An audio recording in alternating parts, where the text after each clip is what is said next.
Welcome to Floyd Street's Finest. He is former Louisville assistant Mark Lieberman. I am Jack Grossman. Thanks so much for tuning in. Floyd Street's Finest, part of the Field of 68 podcast network. Like, subscribe, follow along on All of it. Twitter. However you're consuming this, Twitter, YouTube, Spotify, Apple Podcasts. We always appreciate all of that stuff. He's at Coach Lieberman on Twitter. I'm at Jack Grossman 97. Also on Blue Sky at Jack Grossman. Coach, did you guys have a happy Thanksgiving? It was quite happy. No, got to spend time with the little one, some friends and family. It was great. Played some pickleball as well Oh, hell on yeah. Thanksgiving inside Inside, because yeah, it was a little cold.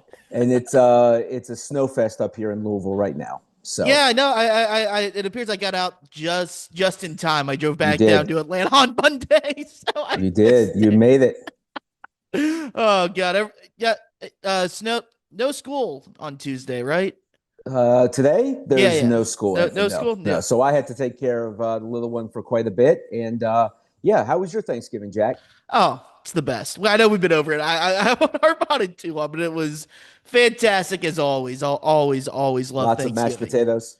Lots of mashed potatoes, lots of That's it. stuffing, green bean casserole, turkey, all the above. It's the Fantastic. best. But Yeah. we are here because this is one of my other favorite weeks of the year. Yeah, we're coming off a feast week, all the Mhm. basketball we saw now.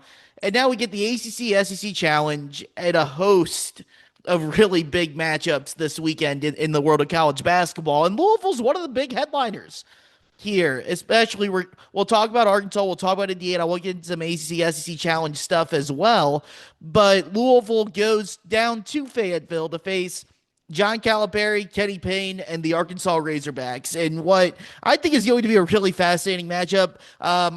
I don't know how much of it you got to catch over the holiday, but Arkansas and Duke, really fun game I up in watched it. Chicago. Yeah, that was you agree or disagree with me if you want, Coach. Arkansas is a real big mess defensively, and Duke kind of torched them, especially Cam Boozer. He was spectacular in that game. But they just look like such a prototypical John Calipari team to where they're trying to figure it out right now. But by the time you get to February or March, that with the pieces they have, the athleticism, the length, the skill in the backcourt, they're going to be a real tough outcome come March and when we get to the tournament. I mean, his teams, right? Look, they're talented as all get out. I don't know, having watched them the last few years, even Calipari's teams at Kentucky. I don't know if they really fix some of those defensive issues. They just can out athleticize you and just kind of do some of those things. Because look, it was elbow touches, no digs, not a lot of help. The typical stuff where Coach Calipari looks apoplectic on the sideline because he's shocked that nobody is helping or doing some of those things. It looked like your typical Calipari coached squad, very talented, and the lapses in defense are just there. But again, the way this team can get out and go, and I've watched a few of their games. Look, I think Louisville can exploit them tomorrow night with some of those things because they do struggle, especially with perpetual motion and movement. That's something that, look, the Boozer situation was, look, get him at the elbow. He can make good plays. Even when he threw that lob in from the baseline that was supposed to be a lob, but he scored it. Look, Arkansas fundamentally just doesn't know sometimes. One guy might know what he's doing, but the other four aren't sure if you're going to go, if you're going to rotate, so on. So I wasn't overly surprised with that. But again, to your point, they're talented. They're really talented, and Calipari is going to stick to his guns. That's one thing we know about him. They're going to switch 1 through 5. They're going to play the way he's always played. It is odd, though. Well, you mentioned it, how especially going back to his last couple years at Kentucky, that slide they took defensively because they were known for so many years as using all that size, length, athleticism to really impose their will on teams, on opponents, on the defensive end. And they've really kind of lost that the last few years. They're really much more of an offensive-minded team, especially this season, than we've seen traditionally with Calipari. Because Javon Brazil, a dude that really Mm-hmm. should be a defensive stud when you look at how he's built and the way, he traditionally plays. You said it. It was just Boozer ISO on the elbow over and over again. And it was, let's get him on our best player one-on-one. They're not going to help. And And what do you have? 35 in that game? I mean, Something like that. Yeah. And look, you just said the physicality. Knox and Wagner. Look, those guys physically could bump you off your paths and so on. If they fall into that situation where they're going to be switching some of the actions that you're going to see from Louisville tomorrow night, I mean, Louisville's going to carve them up with some of the back cuts and some of the movement, especially in transition. One thing, and I'm sure you have all the analytics and all the metrics on this, but just watching them, certainly back to Winthrop and even Duke kind of in the second half kind of played in the half court, but they struggle in their defensive transition. You see them sometimes fanning out to shooters, sometimes not plugging the lane and doing different things. I don't think they're just, and that's for a lot of teams right now, right? Look, you're right. watching Coach Pitino's teams and so on. And one of the things is it's really hard when you have so many new guys with terminology and some of the things that they've been taught at other places. You're really focusing on some of their talent. Hopefully, athletically, they can just absorb it and not get beat off the dribble. And they're so long they can recover and whatnot. But I think what Louisville does, my gosh, I mean, putting up 90 points is something that I could see now. The way Louisville guards, I think that's something where, hey, if Coach Cal also, you saw it at the Duke game, right? Trying to run a lot of sets late and again, just flabbergasted with some of the shots they're taking. Because if you take them out of rhythm and so on, then you're going to end up with some tough long threes. What they do very well is offensive rebound. They also can get out and go, and he wants them to cause havoc. He's talked about that, getting out more stops, more steals, and trying to run. But that plays into Louisville's game as well. Yeah, it really does. I mean, Louisville, like we've said, they want to get up and down, and they do it about as well, if not better, than anyone else in the country. I mean, you've alluded to it a few times. Is it as simple as Arkansas getting caught in some of these switches with all the movement and stuff Louisville does, where they can burn them with back cuts, take advantage of a matchup they get, to where you feel like Louisville should be able to get what they want on the offensive end of the floor? Yeah, and look, I really focus on and just watching some of the communication. I can watch on Synergy some of those games and try and even get some sound with how they talk. Is Winthrop for what they do? And look, Coach Prosser there obviously has some lineage and he's connected to Coach Kelsey as well. And you watch, they really struggled with those type of things. I don't think they communicate well. Look, Coach Cal was known as one of the innovators defensively and really getting his teams to play extremely hard. Um, for whatever reason, right now, I don't think they're a very good defensive team. And what they're going to do with some of those things, especially with Khalifa in the game, with how he can just initiate some of those passes, and just watching them in all these games, they're really not pressuring the passer. And that was something I really focused on just watching Arkansas as I'm really trying to prepare for this game. Really not a lot of ball pressure, not a lot of pressure on the passers. So, those are the type of things where Louisville's a very good screening team, and offensive teams are good screening teams and good cutting teams, and certainly good passing teams.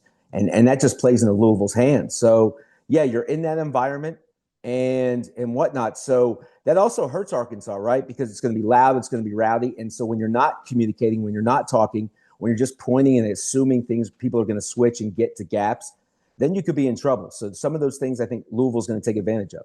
That is interesting. You bring up the home environment as kind of being a disadvantage for Arkansas. That goes very much against the traditional Mm-hmm. thinking that we normally have when you go on the road. This will be Louisville's first true road game on the season as well, which makes another interesting loop on that. Do And that, and sorry, Jack, but no, go for it. to your point, it really, when you watch a Louisville team play offensively, and it's all about schemes, it's concepts, and so on. Yeah, they're going to have a few sets. They're going to run a few plays out of ATOs and underneath, but he's giving freedom for his guys to understand, and they do so much in practice. They do so much in prep to understand, and the connection these guys have. Reading, hey, if I drive, guy busted to the corner. I know there's going to be a drift. I know someone's going to fill behind. I know if my first action, I can spin and go the opposite side where guys are out of position standing up and then there's a back cut, there's a dribble handoff and so on, and guys playing downhill. And, they haven't run as much Spain action as they ran last year with Rain Smith and Chucky and so on. But my gosh, they're just doing some other variables of just getting into their zooms, but so many different ways, and some brush cuts and some obviously some ball screens, but it's really hard to guard. And that environment, and if you're not talking and communicating, you see what Louisville can do. And so they don't need to call out stuff. That's not going to affect them a loud place. They're going to be, it's all for them reading the defense.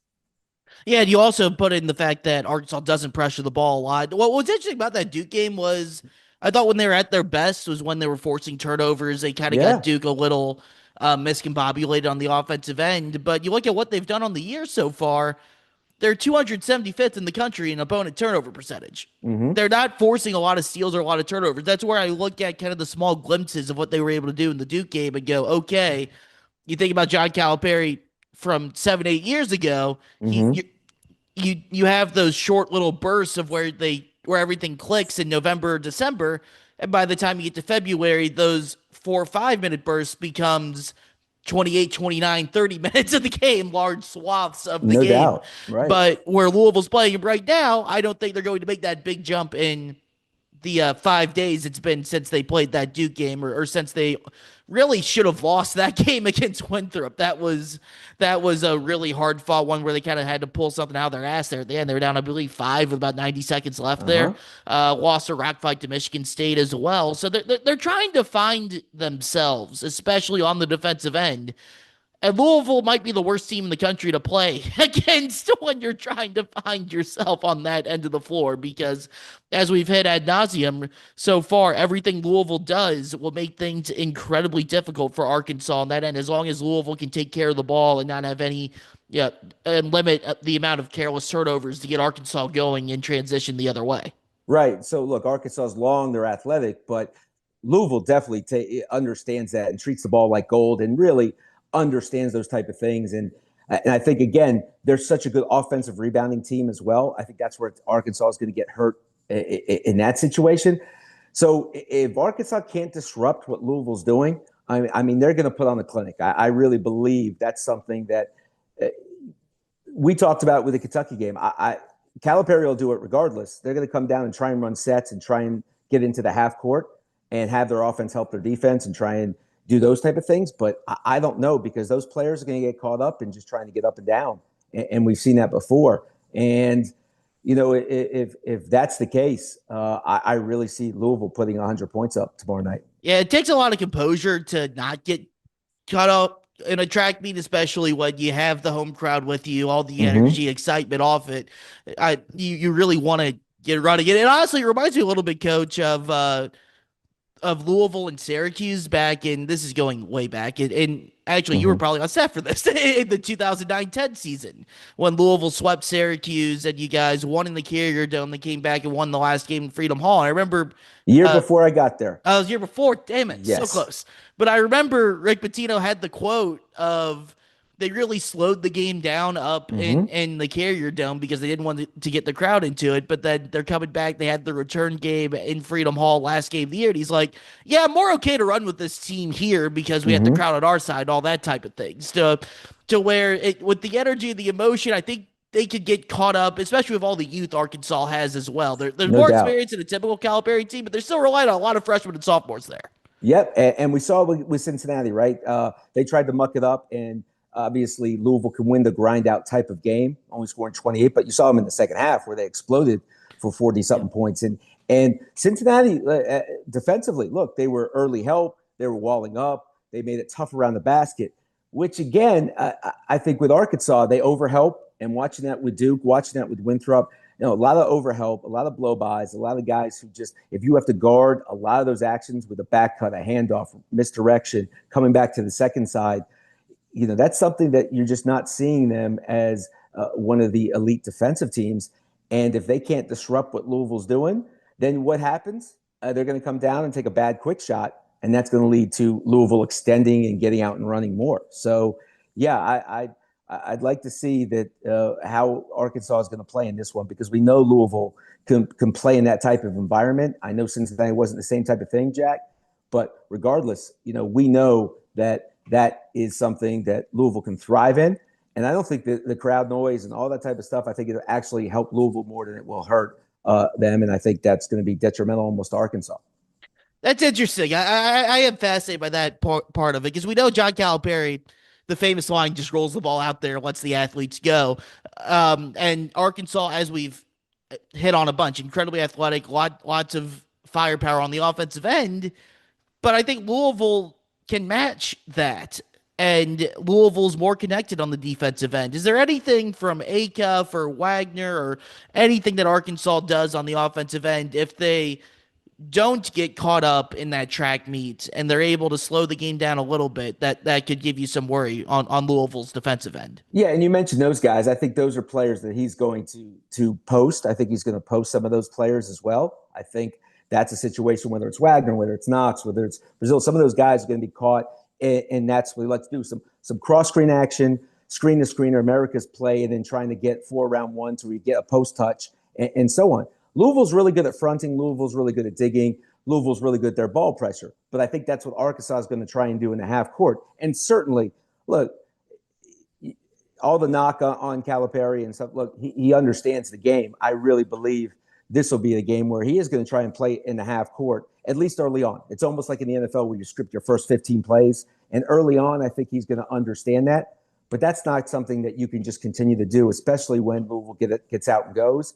Your players naturally are just going to try and be sped up and so on, especially with Louisville doing what? Extending their pressure and doing those type of things and trapping. So I think defensively, Louisville can create that pace as well. So it's going to be their tempo. And really, just to accentuate that point, because of Louisville's concepts and because they don't have to call things out and guys are just running, whether it's 5 out and whatnot, even in transition, you don't need to, you're not relying on Coach Kelsey to call something out. These guys are not looking back towards the bench. So the crowd noise is going to be more detrimental to Arkansas than it is going to be something that's going to hurt Louisville. So when you're watching this game, watch how they get into their actions where Arkansas's communication on defensive end is going to be neutralized because of how loud it is. Yeah, I think it's going to be fascinating to see how that plays out. I've just you've got me stuck on the home crowd hurts Arkansas. That's Mm-hmm. just that's fascinating because I've never really heard that theory before. But I mean, it all makes sense though. I mean, Yeah. Louisville comes in, Arkansas doesn't That's why I got communicate paid well. the Yeah, big bucks, Jack. So damn right. That's why I'm just the talking head and you're the actual coach. But Louisville Arkansas is just one of a series of games in this ACC SEC challenge where the ACC has a chance here. Looking at the slate of games the mm-hmm. next couple nights, we're recording this on Tuesday, obviously, but I mean you have some chances here. Louisville on Wednesday against Arkansas, North Carolina going into Lexington against Kentucky, Duke hosting a Florida team that hasn't lived up to expectations so far. Um, NC State goes into Auburn, SMU goes into Vandy. Obviously, there's more games than that, but those are kind of the big headliners there. If the ACC can come in and win a handful of those against an SEC that, let's be honest, has not been as good as it was last season, which, to be fair, it was never going to be as good as it was last Yeah. season. The SEC for Bears, I was doing some numbers today. Uh-huh. The SEC last season against Power Five opponents was 58-20, including 30-4 against the ACC, which is just insane on so many levels. This year, the SEC so far is just 17-26 against Power Five opponents and Gonzaga so far this year. So 39.5%. The ACC, for what it's worth, is 17-22. So same amount of wins, a little bit smaller of a sample size, pretty similar. The Big 12, by the way, is 32-16. Which is crazy. It really is. And you know what? This is a type of situation where they can, last year they couldn't, but you steal a game. I think Virginia Tech could go into and beat South Carolina. I think Wake Forest is going to beat Oklahoma tonight. So you get some of those games where some of those teams are not on the radar. They can come up with a win. And look, I don't think Pittsburgh's very impressive, but Texas A&M is still trying to figure themselves out as well. Yep, and Pitt And got Ohio State on that buzzer beater over the weekend too, so maybe a little no bit of doubt. momentum. Yeah, exactly. Yep. So some of those games there aren't the marquee ones like you talked about. Obviously, you got with Florida Duke tonight and Carolina and Kentucky, but you win some of those games, it kind of helps. And I think Duke, and I think look, it really is a watershed game for Louisville to go into Arkansas tomorrow night and try and get that win. And when I say that, it's not just trying to be a homer or whatnot. I really feel they're the more complete team, especially at this stage of the year, where I just think they're just flat out better. I agree. That would be a huge one to get because I feel like a lot of the ACC, other than Duke, who's obviously hosting Florida, Mm-hmm. um, That's a tough thing to go into Bud Walton Arena and win. That's a real tough thing for North No Carolina doubt. to go into Rupp Arena down Seth Trimble and win that game, even with Kentucky's struggles. That's a tough ask for SMU to go into Vanderbilt and win, for Clemson to go into Alabama and win. The ACC is going on the road for a lot of these games. I'm forgetting one who's playing Auburn. NC State going NC into State. Auburn. Yep, Uh-huh. yep. So to go in and win some of these road games on the marquee level would be huge, but also, as you said, the mid level, trying to build out a resume here for the ACC, trying to raise the bottom floor as well as the ceiling of the conference has been something that's been talked about for years now. If you're able to go and beat and win some of those games, that's how you start to slowly change the narrative about the league, which the ACC's done a much better job of Oh yeah. so far this year, especially up top with what Duke, Louisville, and North Carolina have been able to do so far. Yeah, and look, you got a couple toss-up games with Georgia and Florida State, and Miami and Ole Miss as well. Haven't been really impressed with Ole Miss. It hasn't. The guard play has just not been up to snuff for what Coach Beard wants. But look, you get Florida State maybe can hold serve at home, and you get a split even in that one with Miami and Ole Miss. Hey, look, you're right there. And like you said, I think Kentucky's uh, going to take care of business tonight, and I think this is a real important game for Coach Pope for Yeah, I sure. think Kentucky's going to play with a level of, I don't know if desperation's the right word on December 2nd, I but think it's the right word. it is. Yeah, I Fair do. enough. I Yeah. think this is a game where they could feel it. Now, I think they'll be somewhat tight, but you know what? I think if that ramp up defensively, then that's going to be the biggest thing. So, look, I think this is a game that certainly when desperation, maybe not for them to make the NCAA tournament, maybe for them not to finish the season with a good seed, but certainly from the noise that everybody is feeling around Big Blue Nation, that a game like this having lost to Louisville and then you lose to Carolina, that's something that I'm sure the players understand, and there's going to be an absolute laser focus going into tonight's game. Yeah, especially because you got Gonzaga on Friday night as well in Exactly right. Nashville, Yep. and that's Yeah. one you would like. Especially You're Gonzaga coming off that beatdown, they're going to be exactly. ready to go. They're Yeah. gonna be rocked and ready to load, and Mm-hmm. that's a team in a program. Yes, it's a neutral site game in Nashville, but that's going to be a virtual Kentucky home game. Yep. Mark Few's program does not get shell shocked by those types of environments. They'll be ready to go, even a pretty raucous crowd there. With North Carolina being down set Tremble, Mm-hmm. that's the one where it's like, okay, you got to get off the mat and win that one. No doubt, no doubt. Yeah. And look, you and I talked about this. It's such a great year of college basketball. Look, and nothing's changed with my opinion of Gonzaga because I think they are just as good as it gets. And we talked about how good they were and how good they were defensively, and then what Michigan does. Michigan was just They were absolutely out of their incredible. mind. Yeah. So look, they've assembled and sometimes, you're going to find out over the next month, which teams have really hit as far as the portal goes and have made the right choices and whatnot. Because I think Florida, there's a disconnect there, whether it's, Boogie Flan just not kind of trusting what the system of Todd Golden right now. So it's fascinating to see how these games play out. Yeah, that's a big jump too for Xavier Lee to go from the Ivy League to the Oh, no SEC. doubt. Yeah. Like, and that's as great as the front court was for Florida last year and bringing everyone back this year. It was, we probably it was hard to forget because of how damn great they were, but how much Walter Clayton, Will Richard, and Oh my Elijah Martin goodness, mattered for right. that team. Elijah Martin, it was so underrated for what he did and brought to that team, the physicality, the presence. And then, look, Walter Clayton became just an absolute, just unstoppable, and so, yeah, and I don't think those guys with Lee and Flan live up to that. But that's okay. You just have to understand and play through it and understand how to play through your bigs as well. So we'll see. It's going to be interesting to see what the next month produces with some of these teams. How much before? Because I want to hit on the Indiana game this weekend Mm-hmm. as well. But one last thing on Louisville and Arkansas. It doesn't matter at all for Pat Kelsey or the roster themselves, but for the fan base as a whole, going up against John Calipari again, Kenny Payne being Mm-hmm. on the bench. This is one I feel like the Louisville fan base has had circled for a very long time because of those two guys being on the other sideline. We saw it last year with Calipari going into Rupp Arena and beating Mark Pope, kind of the one game Mark Pope couldn't afford to lose. We know Calipari's long track record against Louisville against very different coaches than Pat Kelsey. You got to believe Calipari and Kenny Payne are going to want this game. And the Louisville fan base obviously really wants this game because of those two guys as well.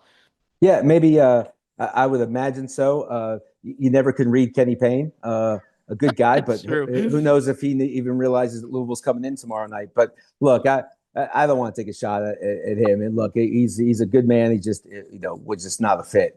But look, I think Louisville is going to have watch McNeely. Watch how many times he's going to move without the ball. Watch how hard he's going to be the guard. It's not going to be a situation.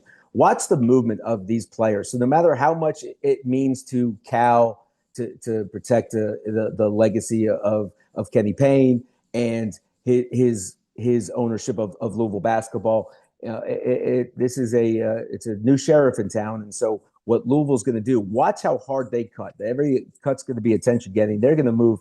I think McNeely's almost going to channel his inner Steph Curry and be so hard to guard. And what that's going to do is occupy so much action that's going to open up so many different things. So I'm sure there's going to be some wrinkles with all this time to prepare. Louisville's going to put in some stuff that, again, not that the crowd noise is going to affect it, not that you're calling stuff, but you know what? Watch how many movements, watch how many things. They're going to run some hammers. They're going to run different things that are going to get guys open. So, yeah, I think the fan base, after the Kentucky game, it's almost like, all right, there's no desperation. Right. You go into this game and you don't pull it out, then you know what? It's on to the next one because of what they did to Kentucky. But I really feel they're going to be successful tomorrow night. I think they are too. And it's very much it's a different feeling than when Calipari won into Rupp Arena last year and won for multiple reasons. One, that Kentucky game was the big one. Obviously, Mm-hmm. like I said, they've had the Arkansas game circled too, but the Kentucky game was the one where there was the pressure of you got to beat the arch rival. This is feels like such a golden chance, and Louisville obviously did. They outplayed Kentucky for the large majority of that game and won Right. it. This would be less of a BBN reaction to what Calipari did to them last year, but more so I feel like Louisville just want the opportunity to be able to feel like they got one over on Calipari and Kenny Payne. Mm-hmm. They're not making some referendum on the season if they lose a game in Bud Walton Arena. A very difficult place to play. I'm with you though. With Arkansas and Indiana this week, two completely different teams, Arkansas and IU. But I think they're both good. I think Arkansas has a much higher ceiling than IU does, but they're teams that are capable of playing well on a given night, do completely different things, but they're good, not great. And you just look at it and you go, okay, if Louisville plays their normal game, Uh-huh. they should win both of these games because again, like Indiana's been fine. They haven't played anyone that's inside the top two quadrants of the net ratings that came out yesterday. Kansas State fell 30 spots out of a quad two game after losing to Bowling Green on Monday night. Right. But so this is by far the toughest test Indiana's had, and they want to do things a lot in a very similar way to what Louisville does. They want to pressure the ball defensively. They want to take and make a lot of threes. They have really good ball movement. They'll hit you with a couple back cuts. They honestly like a Louisville light, I think is a good way of describing Indiana. They, Sure. they they Sure. remind me a lot of like what Louisville and Kentucky were last season. In Uh-huh. year one for PK and Pope, they don't necessarily have the athletes or all the pieces that they would want to have a full fleshed out roster, but they can play some good ball on a given night. I just with Indiana's lack of depth, I find it difficult to imagine that they can play with Louisville for a full 40 minutes in this game. I agree. I've watched some Indiana, a couple of their games, and yeah, look, with Coach DeVries, like it's a typical team. They're going to run their stuff. They're going to really uh, be connected defensively, good ball pressure, shrinking gaps, and so on. They're a well coached team. You can see it, but with what Louisville has from a depth standpoint, and it really for anybody just to say, okay, well, look, we're going to go in and slow the game down. And that's easy to say. Okay, that's going to happen. But you know what? Look, it's what Louisville's doing and how good they are defensively. It's going to be tough sledding. So look, I know that's a huge day for the Indiana fan base. You've got the football game, you've got the basketball game. It's going to be just a bevy of Bloomington out there. But I'll tell you, I think if there was a wager to say, okay, Louisville goes 2-0, I feel good about them coming away with 2 wins. Tennessee, we'll talk about that later, Yeah. but I think right now, going into tomorrow and tomorrow night, and by the way, even tonight, man, what a slew of games, so many great games, and just it's incredible. But Indiana, look, I think they're a good team, and you talked about their ceiling. I think they're the type of team that could look. They're going to make the NCAA tournament, but you never know. Like that's a team where, hey, the first round they're going to be struggling because they're not just going to overpower you with athleticism and depth right now, and that's what Louisville has. I think they're going to get better as a team, but I think right now Louisville is just really just revved up, and I just think that they're just playing such good basketball. Yeah, these are two games that can help you out a lot with the resume as well because Arkansas is a quad one game, especially on the road, and then Indiana. I would argue Indiana is a bit of a paper tiger right now, Mm-hmm. but they are 13th in the net as of Tuesday, so that's a quad 1A win on a neutral court if you're able to get it. So that's going to be a big deal. That's going to be, I think, an absolutely awesome atmosphere.